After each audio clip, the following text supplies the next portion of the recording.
mañana. Les recuerdo que nuestro compañero Román Losinski está indispuesto. Ojalá mañana pueda sentirse en condiciones de estarles acompañando en su horario habitual de 6 a 9 de la mañana. Quien tiene el gusto de estarles acompañando hoy en compañía de todo el equipo, Lila Vanorio. Pero a esta hora, 7:09, como todos los miércoles en este espacio, se habla de la agenda económica. Ecoanalítica. Balance del mundo económico. Con Román Losinski.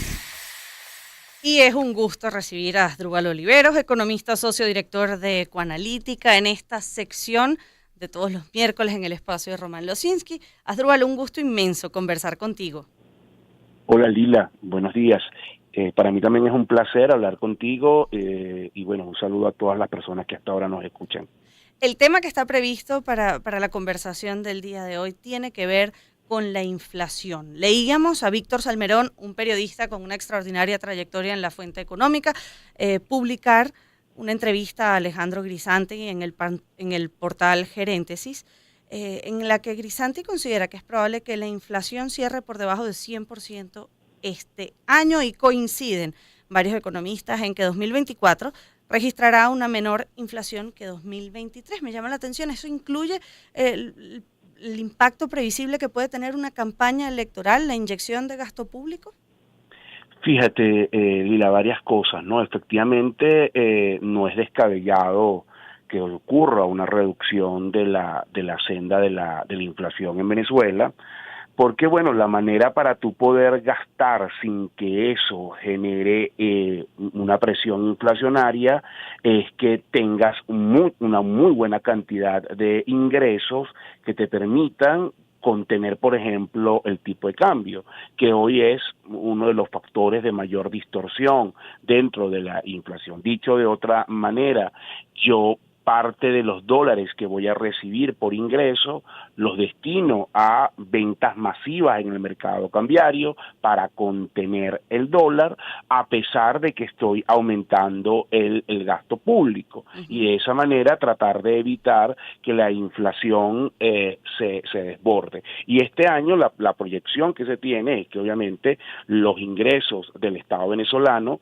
pueden aumentar significativamente dado la relajación de las sanciones. Entonces, ese mecanismo puede ser un factor importante. Sin embargo, todavía persiste niveles de incertidumbre muy elevados. Por ejemplo, si esa relajación de sanciones se va a extender más allá de abril, y también es importante que, bueno, la elección presidencial es como que la madre de las elecciones, y por lo tanto el gobierno va a tener todos los incentivos a gastar muchísimo para tratar un poco de mejorar su competitividad electoral, ¿no? Entonces, el escenario de reducción de inflación también hay que verlo en esta dimensión, porque no es descabellado que el gobierno permita o que el gobierno se permita una elevación de la inflación, o que no se reduzca tanto, si está dispuesto a que el gasto aumente de forma discriminante. Entonces, yo creo que nada está escrito sobre piedra.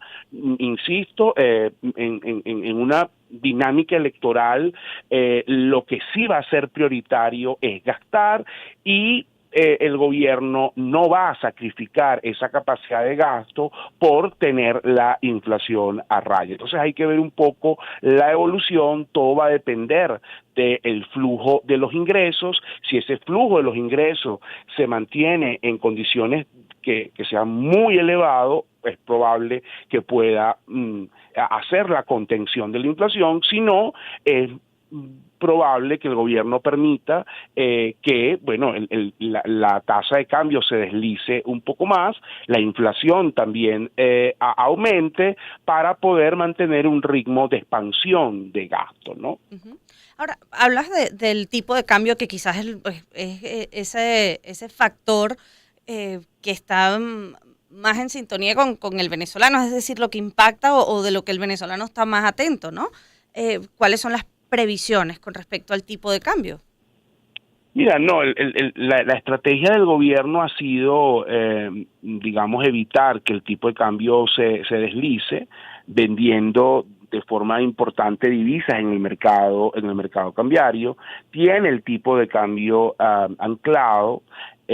A mi juicio, creo que no es la mejor manera de hacerlo, porque el gobierno lo que ha venido haciendo es, bueno, vendo dólares en el mercado cambiario, evito que digamos la capacidad de gasto se expanda, evito que los bancos presten, entonces tengo a raya el consumo, entonces tengo el tipo de cambio estable, pero con un costo interno importante en términos de capacidad de consumo. Creo que hay otras maneras de actuar. Creo que el Ejecutivo pudiera, por ejemplo, permitir utilizar parte de los dólares que está circulando. Recordemos que esta es una economía donde también el dólar tiene un peso importante y con la dolarización informal que existe en Venezuela, pudiera tratar de contener un poco la inflación sin tener la necesidad de gastar estas cantidades de divisas. Sin embargo, no creo que el gobierno haga ese cambio, creo que la estrategia va a ser la misma. Voy a continuar vendiendo dólares en el mercado cambiario, de manera que contengo un poco la tasa de cambio, voy a tener como lo acabo de decir, mejoras en mi flujo de ingresos, eso me permite seguir vendiendo dólares y por lo tanto este es un año donde la devaluación puede estar acotada, no creo que se desborde o que llegue a unos niveles de devaluación extraordinarios, porque estamos en un contexto donde el gobierno tiene una mejora en su flujo de ingresos. Ahora, eso también genera un problema, que es que hace que haya una sobrevaluación de la moneda. Este es un concepto un poco técnico, pero para que la gente lo entienda, lo que ocurre es que la inflación está por encima de la devaluación, es decir, es más alta que la devaluación, y eso, por supuesto, termina provocando presiones hacia futuro de devaluación, que aunque no se concreten este año, es como una bomba de tiempo, porque lo que tú estás haciendo es retrasando esa devaluación, porque el tipo de cambio no sube al ritmo que verdaderamente tendría que subir.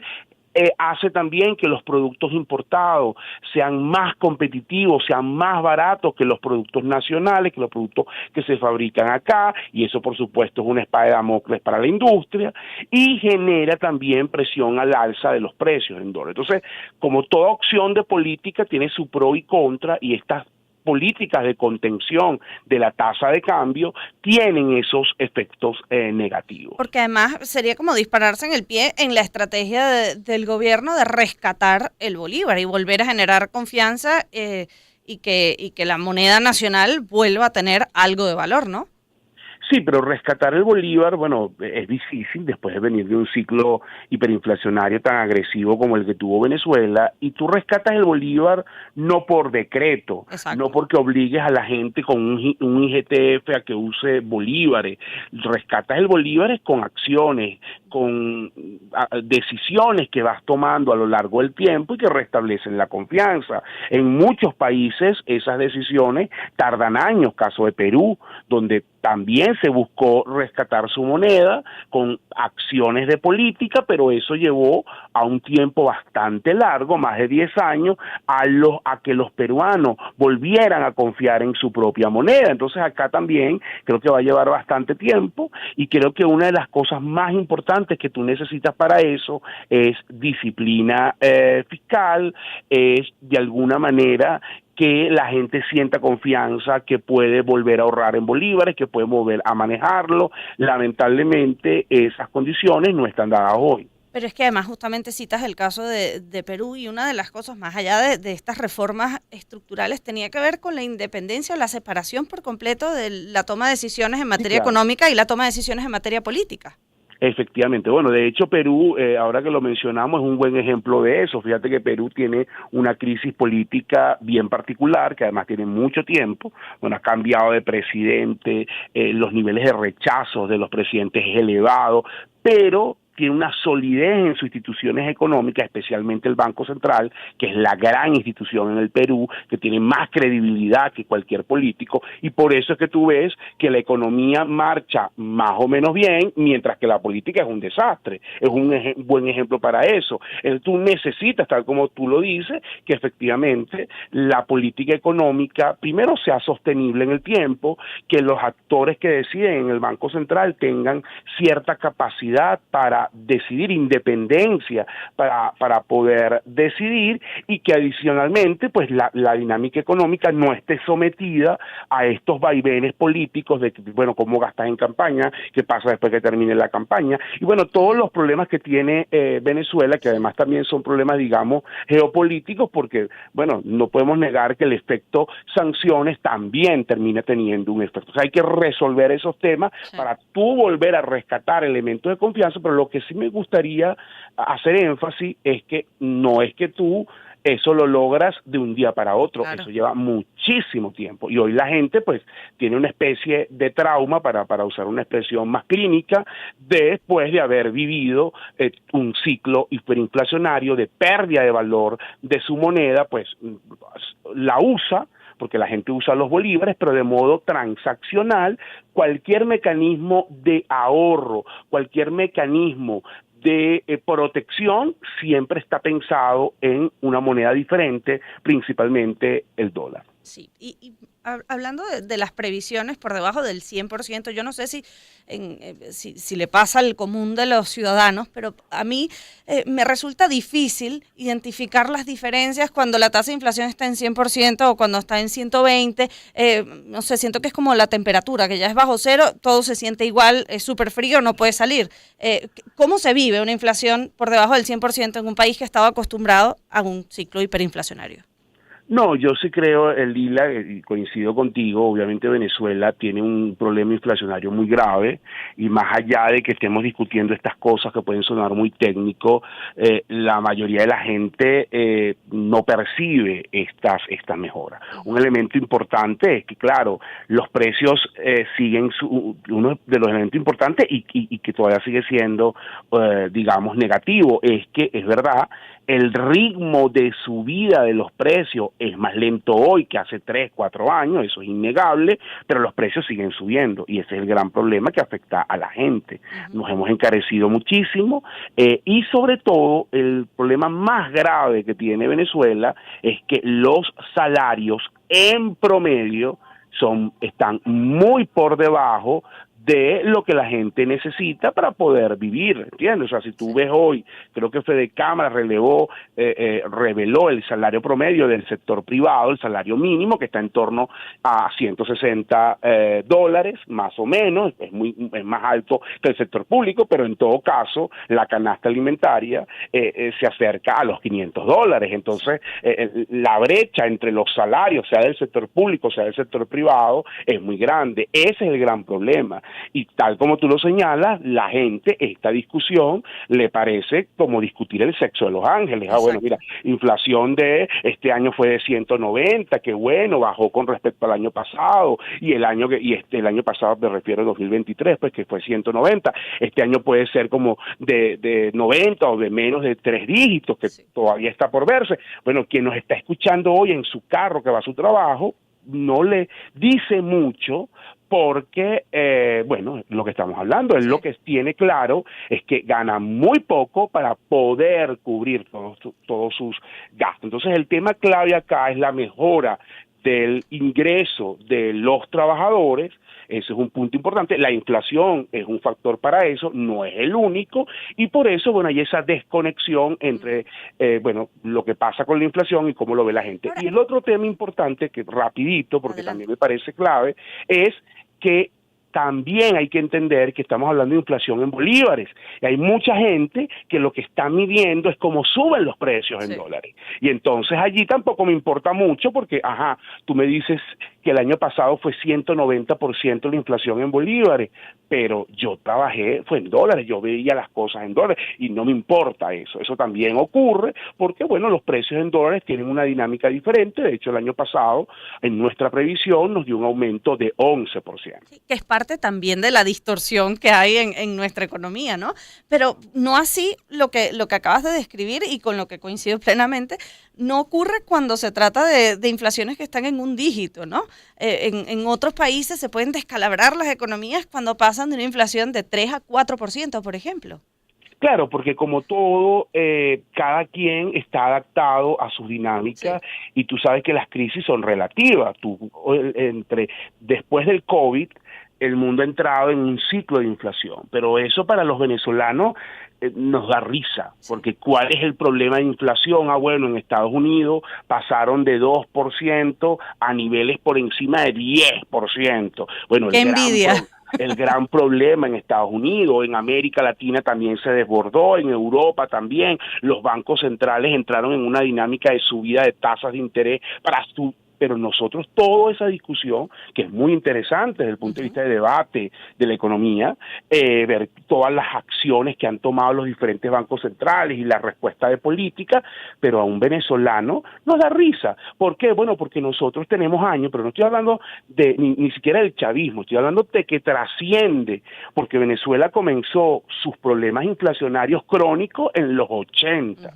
Entonces nosotros tenemos una sociedad que ha crecido, que ha madurado, que ha diseñado su dinámica de vida con alta inflación. Es una realidad que en estos últimos años es mucho peor, claro, porque ya la inflación entró cuando tú entras a la hiperinflación ya es el culmen de la enfermedad, pero nosotros tenemos un problema de inflación grave desde hace mucho tiempo y por supuesto estamos hablando en condiciones distintas. Sin embargo, tú hablas con cualquier persona de otro país y les preocupa porque, bueno, vienen de mucha estabilidad, ¿no? Entonces ellos tienen otra dinámica. Sí. Venir a Venezuela y operar en Venezuela para ellos es entrar en un ciclo de estrés al que no están acostumbrados, ¿no? Fíjate que a mí, una anécdota rapidito, después justamente del COVID, nosotros recibimos muchísima consulta. Nosotros somos parte de una red de consultores en América Latina, de consultoras económicas, y el resto de consultoras de otros países, a quienes llaman y a quienes le dicen ayúdennos porque aquí tenemos problemas de inflación, a los argentinos y a los venezolanos. Sí. A la consultora argentina y a la consultora venezolana, ¿entiendes? Porque dicen, bueno, ustedes tienen años con esto, nosotros no estamos, no sabemos qué recomendarle al sector privado, qué pueden hacer, y entonces hicimos jornada para ver cómo han enfrentado las empresas en Venezuela, también las empresas en Argentina, estos ciclos tan agresivos de inflación. Asdrúbal, quiero aprovechar que tengo la oportunidad de estar conversando contigo para abordar un tema que tiene que ver con crecimiento, y es que a pesar de esas previsiones de crecimiento del 4% para el país, según algunos organismos internacionales o multilaterales, si hacemos la radiografía, se ha hablado mucho del crecimiento que está teniendo un estado en particular, y se trata del estado portuguesa. Primero, si le has hecho seguimiento al caso, y segundo, ¿qué se está haciendo en Portuguesa que logra destacar con respecto a lo que pasa en el resto del país? ¿Por qué está creciendo mucho más de lo que crecen sus estados vecinos? Sí, fíjate, bueno, antes de hablar de Portuguesa, una aclaratoria muy pertinente, ¿no? La gente, el común de la gente, no tiene por qué ser economista, confunden crecer con bienestar. Es decir, cuando un economista dice vamos a crecer 10%, la gente está asumiendo que es que todo se arregló, que van a tener calidad de vida, y no necesariamente. Primero, es un dato que puede ocurrir un solo año. El problema que tiene Venezuela es que no hay sostenibilidad en el crecimiento, y entonces este año podemos crecer, pero después podemos caer porque hay unos problemas estructurales que no hemos resuelto, ¿no? Ese es un primer punto. Que por cierto, se habla mucho con el ejemplo, la metáfora de los sótanos, ¿no? Que puedes estar en el sótano 23 y pasas al 17, pero sigues estando en el sótano 17. Exactamente, ¿no? Es como un alumno mío que yo tenía, que él salió raspado en el primer examen, sacó 0,1, en el segundo examen sacó 0,5, y para no decirle a sus papás que seguía raspado, él lo que hizo fue decirle, papá, entre el primer examen y el segundo examen, mi desempeño aumentó 400%. Y es verdad, de 0,1 a 0,5 hay un aumento de 400%, pero sigue raspado. Más o menos es lo mismo, efectivamente, no has resuelto los problemas. Y lo otro, y ahí sí voy a entrar ya en tu pregunta específica, es que aquí hay una disparidad en crecer. Es decir, hay sectores que les está yendo bien, alimentos, medicina, ¿verdad? Un poco por la dinámica del país. Y también hay regiones que les va mejor que otras. Nosotros hemos empezado el año pasado un proyecto a medir actividad regional, actividad por estado. Hemos trabajado con algunos estados, específicamente con 5 estados en esta primera etapa, y bueno, uno de esos estados fue Portuguesa, y efectivamente en Portuguesa hay una actividad agrícola, sobre todo agroindustrial, que impulsa el estado. No necesariamente, Lila, esto significa que todo el estado está bien, que todos los productores están bien, pero sí hay una dinámica de producción, sobre todo, insisto, ligado a la agroindustria, que impacta. De hecho, a nosotros nos da que Portuguesa como estado, él solo, aumentó su actividad en 10% el año pasado, cuando la economía pues tuvo un desempeño muy precario. ¿Qué jugó allí? Yo escribí hace un tiempo ya un artículo para Caracas Crónica, de este portal que se escribe en inglés, y allí destacaba justamente el caso Portuguesa y señalaba 3 elementos importantes. El primero de ellos es, bueno, justamente el peso de la agroindustria que está concentrado allí, y eso es un factor importante.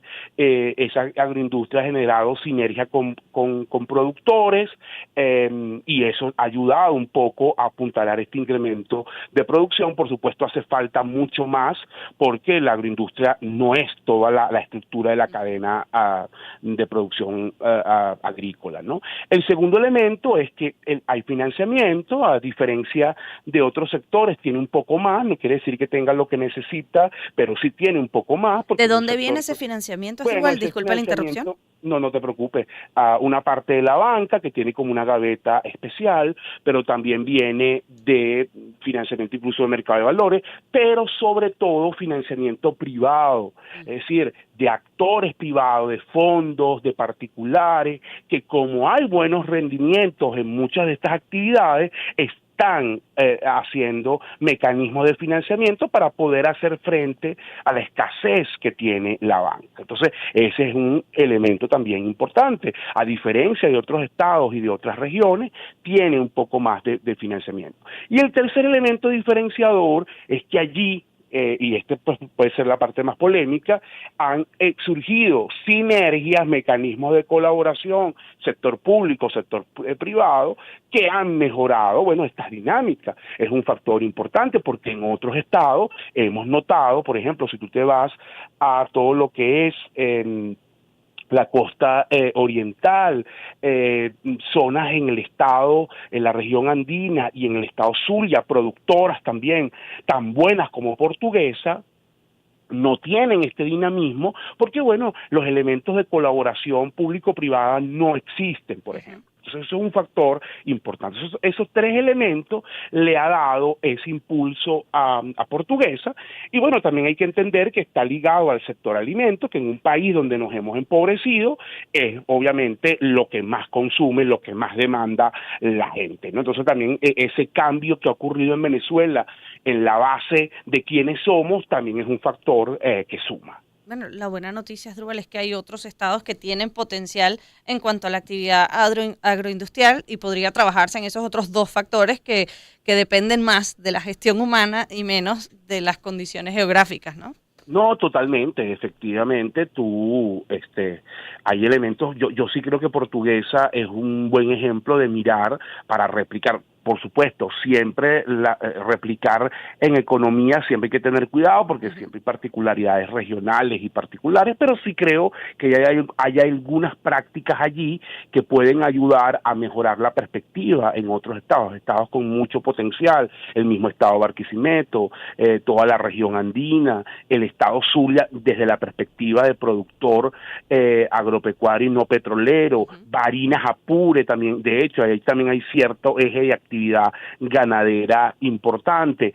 Son zonas que pueden ser, digamos, que tienen mucho potencial, ni hablar de Guárico, Cojedes, que están, por cierto, están muy cerca de Portuguesa, y la dinámica es totalmente distinta, Lila. O sea, el estado Cojedes es de los más pobres que tiene Venezuela, allí el dinamismo es prácticamente inexistente, y en el caso de Guárico también es lo mismo, hay una actividad agrícola allí, pero también insuficiente y que necesita más dinamismo. Pero además, Asdrúbal, ya para despedir, qué maravilla que se pueda estar haciendo ese esfuerzo de hacer la radiografía regional de cómo están las cosas en nuestro país, ante quizás esta escasez de información que tenemos. Esto nos da un retrato mucho más acertado a la realidad que a lo mejor extrapolamos mucho la circunstancia de Caracas a lo que ocurre en el resto de Venezuela, y no es así. Qué maravilla poder contar con esta mirada, ¿no? Es así, totalmente. Tú sales de Caracas y la situación es totalmente distinta. Nosotros en Caracas pues tenemos una estructura de privilegio que no existe fuera de Caracas, y sí tiene situaciones críticas. Te digo rapidito, después podemos hablar en otro programa. El estado Falcón también lo medimos, niveles de actividad. Bueno, el contraste con Portuguesa es dramático, tiene una caída de 25% en el mismo periodo. Entonces, fíjate el contraste, 10% Portuguesa creciendo, ¿verdad? Y Falcón cayendo 25%. ¿No? Entonces, wow. Eso te habla de que las realidades regionales son muy particulares y no podemos extrapolar, como tú lo has dicho, lo que nos está pasando en Caracas o incluso lo que está pasando en Portuguesa, pretender que eso existe en todo el país. Bien, Asdrúbal, ha sido un gusto inmenso que haya coincidido esta suplencia con tu sección en este espacio.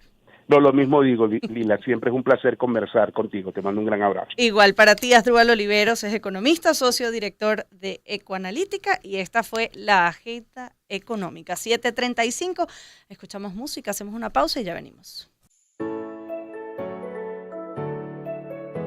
Empezamos el año en su compañía. Circuito Éxitos. Caracas, Maracay, Puerto La Cruz, Puerto Ordaz, Barquisimeto, El Vigía, Guarenas Guatire, Mérida, Táchira, Margarita, Maracaibo, Maturín. Circuito Éxitos. Melodías de siempre. Sonidos en primera fila.